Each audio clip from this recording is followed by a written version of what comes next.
ce matin, nous allons prier et nous allons lire un texte dans Matthieu, chapitre 11, au verset 28. Venez à moi, vous tous qui êtes fatigués et chargés, et je vous donnerai du repos. Maintenant, prenez mon joug sur vous et recevez mes instructions, car je suis doux et humble du cœur, et vous trouverez du repos pour vos âmes. Alléluia. En lisant ce texte, quand Jésus-Christ dit « Venez à moi », à moi qui? Moi que le Père a envoyé. Dans Jean chapitre 17, il dit, à partir de verset 2 et 3, Jésus-Christ dit, remercie le Père. Et il dit, je leur ai fait connaître ton nom. Et ils ont cru que c'est toi qui m'as envoyé. Alléluia. Ils ont cru que c'est toi qui m'as envoyé. Et quand Jésus dit, venez en moi, donc il s'adresse à ceux qui croient qu'il est l'envoyé de Dieu. Amen. Alléluia. Amen.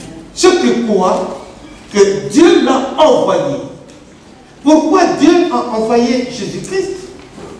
Dieu a envoyé Jésus parce que, à cause du péché d'Adam et Ève, l'homme était séparé de Dieu. L'homme était devenu esclave du péché et contrôlé par les diables. Et personne ne pouvait sauver l'homme de cet état. C'est pourquoi Dieu, il y a longtemps on disait, Dieu a cherché au ciel. Il n'a vu personne d'autre qui pouvait descendre. C'est pourquoi il a envoyé Jésus. C'est pourquoi il s'est dit, moi-même je vais descendre pour sauver mon peuple.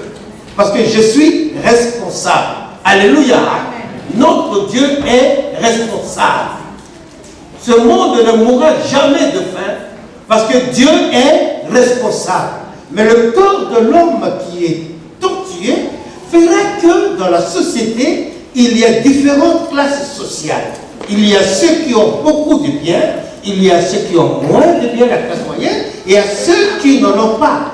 Et cela n'est pas venu de Dieu, mais c'est à cause du cœur de l'homme. Alléluia. C'est pourquoi on dit des fois, il ne faut pas avoir beaucoup d'enfants parce que vous n'aurez pas le temps. Mais notre Dieu qui nous a dit de nous multiplier, de remplir cette terre, il est responsable, il donne la nourriture même aux oiseaux qui ne plantent pas. Même Salomon dans sa royauté n'était jamais vêtu des habits comme les fleurs que nous voyons. Jamais. Mais Dieu est responsable. Alléluia. Et quand l'homme a péché, Dieu s'est dit, je dois aller sauver l'homme. Et c'est comme ça que Jésus-Christ dit dans ce texte que nous venons de lire. Il dit, venez en moi, vous tous qui êtes chargés et fatigués, vous tous qui êtes accablés par le poids du péché, par le poids de difficultés, de problèmes que vous pouvez rencontrer, venez à moi tel que vous êtes. Venez à moi tel que vous êtes. Nous avons vu dans Genèse chapitre 3, à partir du verset 16 jusqu'à 20, les conséquences, les malédictions qui ont suivi la désobéissance d'Adam et Ève.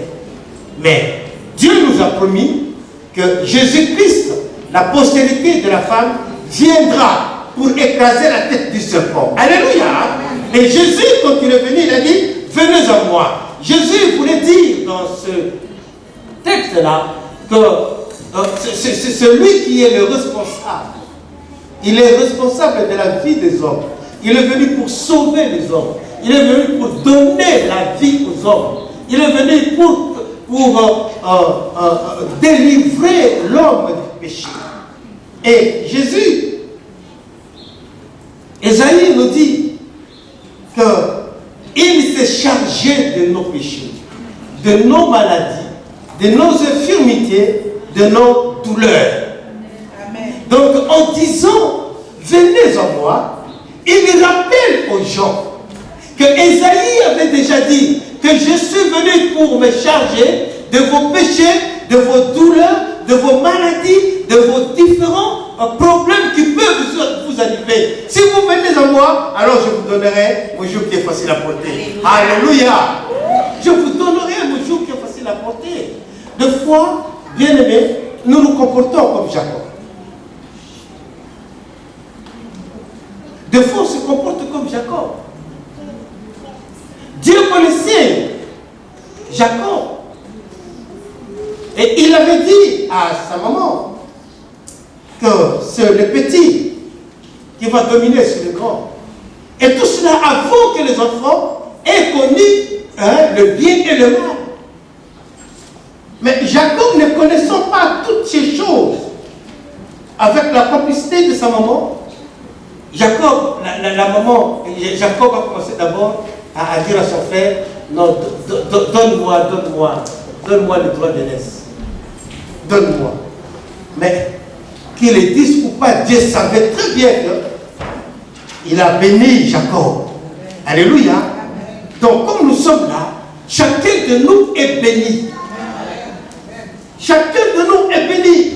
Ne crois pas que tu es meilleur parce que tu te donnes trop de peine. Non, pas du tout. Tu es meilleur parce que Dieu t'a créé comme ça. Parce que Dieu a voulu que tu sois meilleur. Alléluia. Accomplis seulement cette œuvre-là que Dieu te demande avec un cœur humble. Comme la Bible nous dit ici que je suis humble. Je suis doux et humble. Alléluia. Et là, vous aurez la liberté. Ça ne deviendra pas une charge pour vous pour servir Dieu. Si tu sers Dieu, avec des poids, si je ne fais pas ça, Dieu va faire ça, tu n'as pas encore compris. Et Dieu n'a pas besoin de toi. Pour accomplir sa maison, sa mission, excusez-moi, Dieu n'a pas besoin de toi. Alors que Jésus-Christ est rentré dans Jérusalem, les enfants criaient, disaient, Hosanna, Hosanna, béni soit celui qui vient au nom du Seigneur, Hosanna au fils de David. Et les pharisiens leur dit, mais dites à tes disciples de se taire. Et Jésus leur a dit, mais si c'est taisait, les pierres vont crier. Alléluia.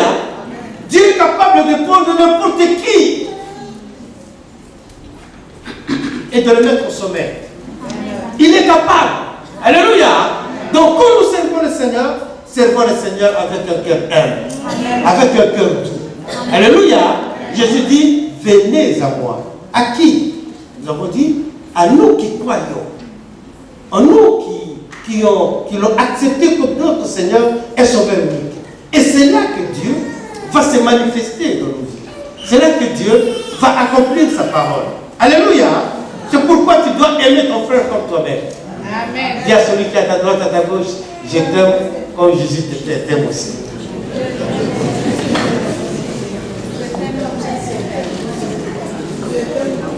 Alléluia. Et Jacob, ne connaissant pas toutes ces choses, Jacob a commencé de trafiquer. Il a trafiqué. Et jusqu'à ce que, sa mère, voyant qu'il ne peut plus rester à côté de son frère, il dit, vas-y, va chez mon frère, chez mon oncle, chez mon frère là-bas. Va là-bas. Jacob arrive là-bas, mais en cours de route, ce qui est bien, alors qu'il fuyait, en cours de route, il dormait, il voit une échelle qui descendait du ciel jusqu'à la pierre où il avait mis sa tête. Une échelle qui était là, les anges qui montaient et qui descendaient. Et quand il s'est réveillé, il s'est dit, sûrement Dieu se trouve dans ces lieux. Alléluia. Sûrement Dieu se trouve dans ces lieux. Le rocher qu'il avait pris pour mettre sa tête représentait, alléluia, Jésus-Christ. Amen. Et l'échelle qu'il voyait les anges monter et descendre,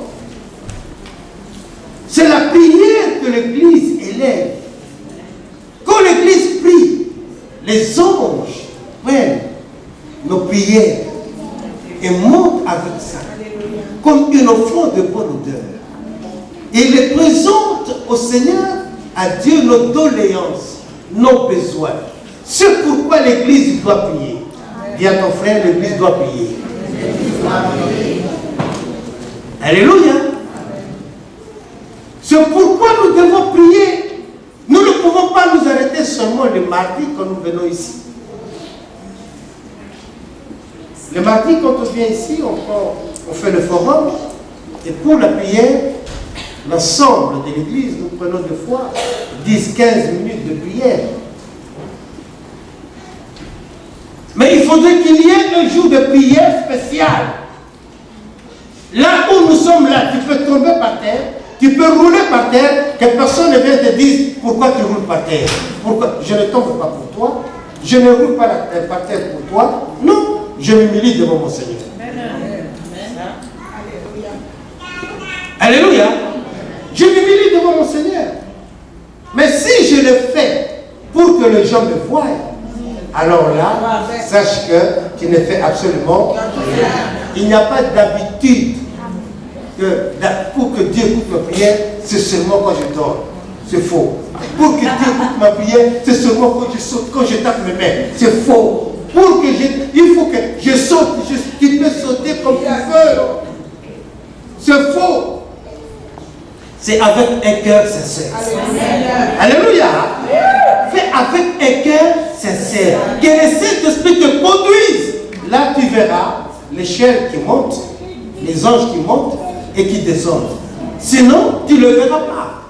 Tu peux crier autant de fois que tu veux, tu ne verras absolument rien. Nous devons être un. Nous ne pouvons pas marcher devant le Saint-Esprit et dire Saint-Esprit viens, je vais faire ça. Saint-Esprit viens, je vais... Non, pas du tout, mais laisse le Saint-Esprit marcher devant toi. Alléluia. Dieu a dit à je suis, vous allez emprunter un chemin que vous n'avez jamais pris. C'est pourquoi laissez l'arche que les sacrificateurs portent aller devant vous par dans une certaine distance et vous allez suivre l'arche. Et quand Israël a obéi, l'arche les a conduits jusqu'au Jourdain. Alléluia. C'est l'arche qui les a conduits jusqu'au Jourdain. Et arrivé devant le Jourdain, et Dieu dit je suis. Dites à ton peuple que personne ne se précipite pour sauter dans l'eau. Que personne ne se précipite. Mais que les sacrificateurs qui portent l'arche, qu'ils passent devant, quand ils poseront leurs pieds dans l'eau, vous allez voir ce qu'ils vont faire. Alléluia. Jésus n'a pas posé des questions. Ne nous posons pas des questions, bien aimés, sinon nous serons comme Job. Pourquoi je suis malade? Pourquoi il y a ça? Pourquoi il y a ça? Pourquoi je ne vois rien? Pourquoi? Personne ne peut obliger Dieu de répondre. Il ne te répondra pas. Mais quand tu pries, selon la parole de Dieu, c'est là que Dieu va te répondre. Alléluia. C'est là que Dieu va te répondre. Il va te montrer ce que tu dois faire. Et quand Jésus a obéi, il a donné l'ordre aux sacrificateurs. Et quand les sacrificateurs ont posé leurs pieds dans l'eau, la Bible nous dit que le Jourdain s'est régorgé. Que le Jourdain, l'autre jour, je lisais, et on dit que l'eau s'était répandue en amont. Donc l'eau tournait comme ça. Or, Israël était plus de 3 millions. Il dit 3 millions, une famille avec 3 enfants. Une famille avec 3 enfants. Donc, ça fait papa et maman, plus 3 enfants. Puisque Israël, quand ils sortaient, ils étaient 650 000. Donc, mari et femme, ça fait 1 million 300. Et si chaque famille avait un enfant, donc plus 600, et si chaque famille avait des enfants, plus 1 million. C'est comme ça, si on calcule comme ça, nous allons voir qu'Israël était plus de 2,5 millions. Mais pendant tout ce temps-là, l'eau s'est régorgée. L'eau tournait. Et Israël a passé, bien-aimé, qui est comme notre Dieu. Qui est comme notre Dieu. Et moi, je me dis des fois, mais ce qui était de l'autre côté, est-ce que l'eau continuait à recevoir de l'eau ou pas? Ça, il n'y a que Dieu qui peut nous donner la réponse. La Bible ne nous parle pas de ça. Amen. Donc, ce qui veut dire que si nous obéissons à la parole de Dieu, si nous acceptons que Jésus-Christ est le Fils, puisque nous acceptons que Jésus est le Fils de Dieu, puisque je sais que j'ai tel problème, quand je viens et je pose mon fardeau sous ses pieds, j'aurai des réponses. Alléluia. Sûrement, j'aurai des réponses. C'est pourquoi je crois de tout cœur. Parce que ce verset est lié à Jésus-Christ, à la mort, à la résurrection de Jésus-Christ, à la guérison, à la vie que Jésus donne. Je crois de tout cœur. Mon frère, ma soeur, quel que soit le problème que tu as, Jésus est capable de te donner la solution aujourd'hui même, maintenant. Amen. Alléluia. Amen. Aujourd'hui même, maintenant. Ce n'est pas demain. Aujourd'hui même, maintenant. Parce que notre Dieu dit, aujourd'hui, si vous entendez ma voix, n'endurcissez pas votre cœur. Aujourd'hui, c'est aujourd'hui. Notre Dieu est bon. Alléluia. Amen. Je disais tout à l'heure, ne faisons pas Jacob. Jacob alors a continué sa route, il est arrivé chez Laban. Même là aussi, nous voyons que Jacob a essayé aussi de tricher. C'est quelqu'un qui avait toujours des problèmes. Parce qu'il ne faisait pas très bien son évangélisation. Il ne faisait pas très bien son évangélisation.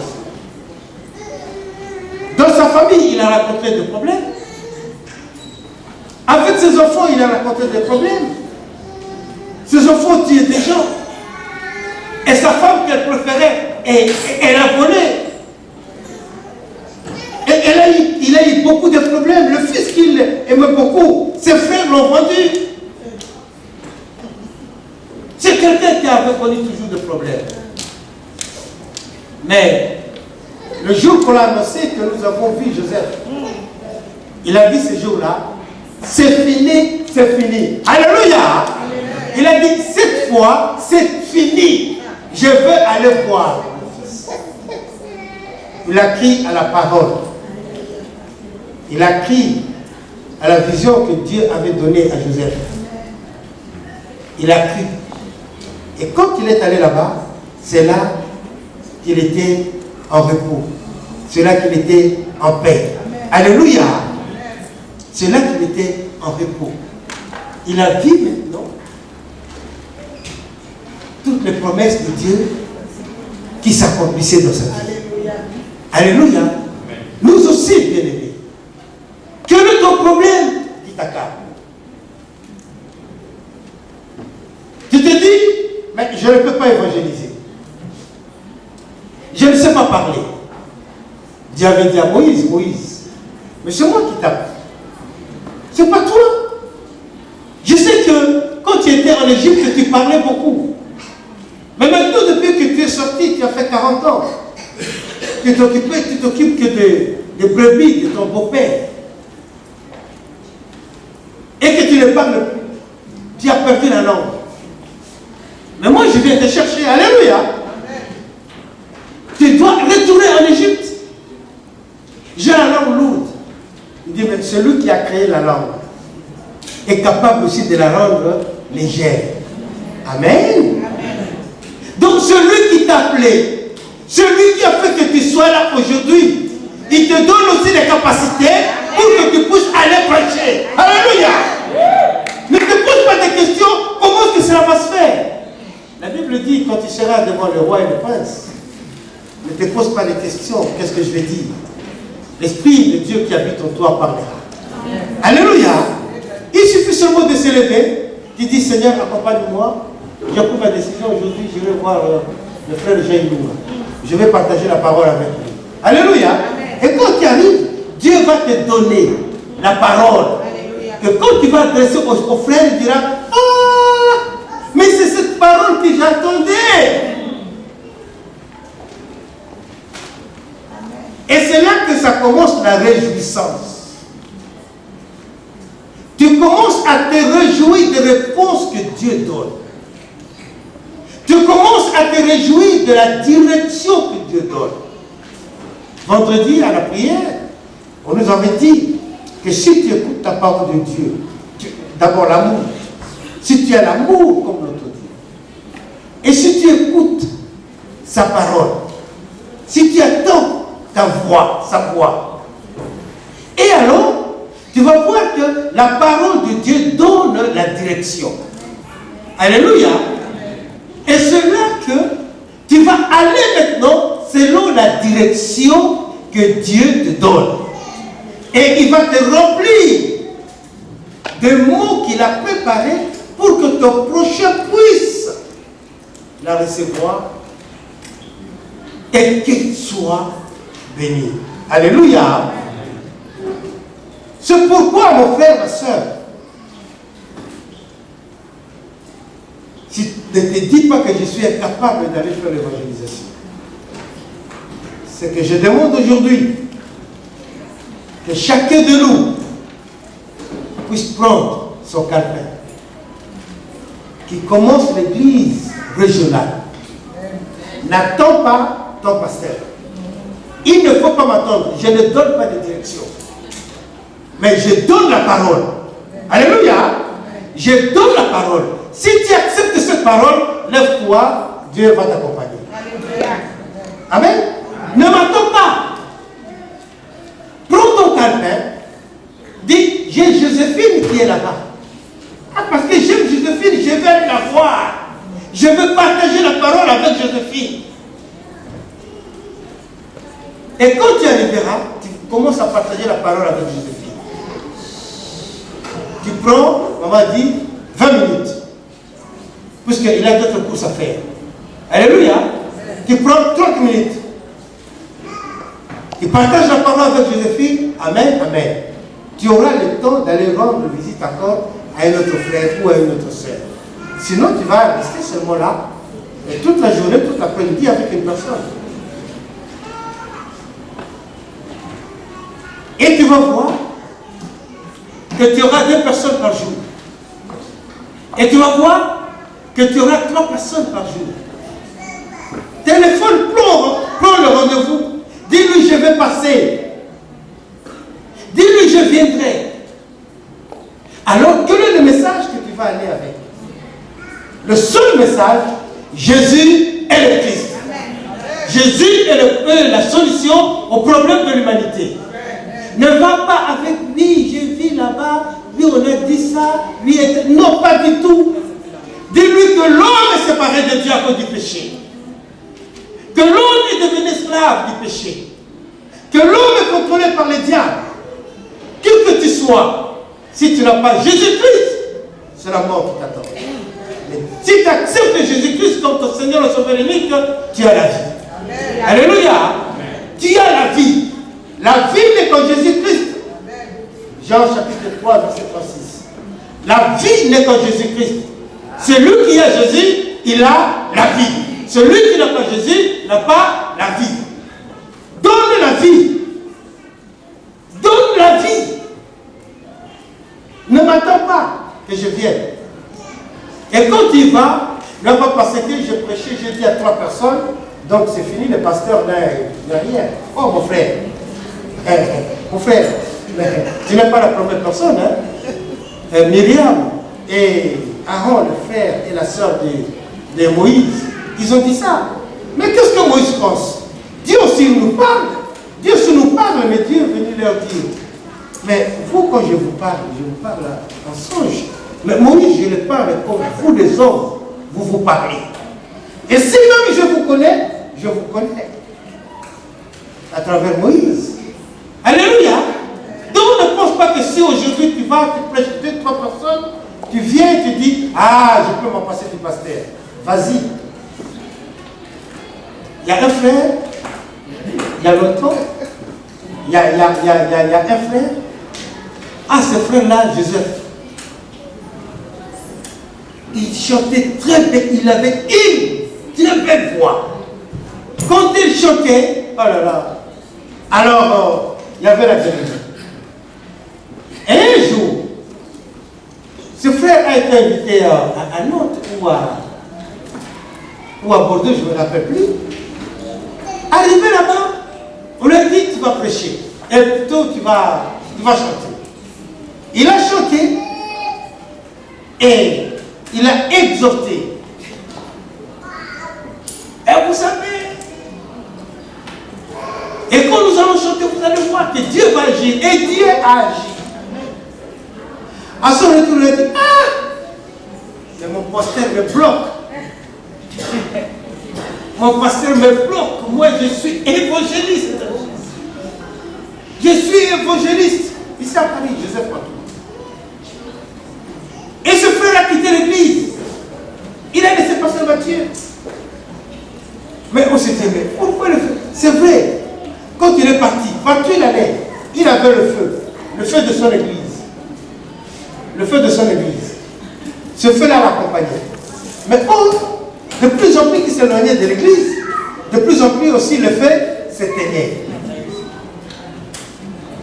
De plus en plus le feu s'éteignait. Aujourd'hui on cherche le frère Matouba, on le voit. Donc quand tu vas prêcher, vas-y, tu as la bénédiction de l'église. Alléluia. Je nous encourage. Amen. Je nous encourage, mon frère, ma soeur. Dieu est avec toi. Dieu est avec toi. Lève-toi. Va voir ton frère. Va voir ta soeur. Dis-lui que Dieu l'aime. Dieu veut changer l'Oise. Il veut sauver l'Oise. Maman pasteur a dit que Dieu, que l'église, la grâce de l'Éternel, va détruire les désastres de l'Oise. Détruire les désastres de la Picardie. Détruire les désastres de notre époque. Détruire tout ce qui veut se mettre devant pour arrêter l'évangile. Par ta prière, Dieu va répondre. Par ta prière, les désastres vont tomber. Rends-toi compte que quand tu vas voir ton frère, ta soeur, quand tu vas le prêcher, comme Rahab qui a reconnu que les Israélites qui étaient venus, Dieu est avec eux, et par son acceptation de dire que votre Dieu sûrement va vous donner cette vie de Jéricho. Mais souvenez-vous de moi, pas seulement de moi, mais de ma famille aussi. Alléluia. Et quand le frère, la sœur comprendra cette parole, sa famille sera sauvée. Alléluia. Et si tu vas sauver 2-3 familles, la Bible nous dit que celui qui va prêcher, il sauve une âme. Et il y a une fête au ciel. Et quand une âme est sauvée, parce que tu as donné l'évangile, est-ce que tu vois la bénédiction que tu vas recevoir? Alléluia. Tu vas recevoir des bénédictions. Dieu est avec vous. Amen. Vous qui êtes chargés et fatigués. Il y a une femme, dans le chapitre 8, on nous dit, cette femme était une femme de mauvaise vie. Et un jour, on l'a attrapée. Et on l'a amenée vers Jésus-Christ. Pour cette femme, cette mauvaise vie, vraiment, c'était devenu quelque chose.